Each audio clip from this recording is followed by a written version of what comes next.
একটি শহরের জনসংখ্যা ৮৫০০, প্রথম বছর 20% ও দ্বিতীয় বছর 25% হারে জনসংখ্যা বাড়লে 2 বছর পর জনসংখ্যা কত হবে?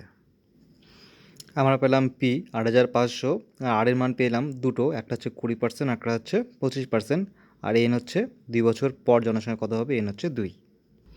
যেহেতু জনসংখ্যা যেহেতু 2 বছর পরে, তাই পি ইন্টু হবে, পি গুণ হবে। আর যেহেতু দুটা জনসংখ্যা দিয়েছে 2 বছর আলাদা আলাদা পার্সেন্টেজ হারে বেড়েছে, তাই দুটো আমরা লিখব 1 + r/100 ইন্টু 1 + r/100।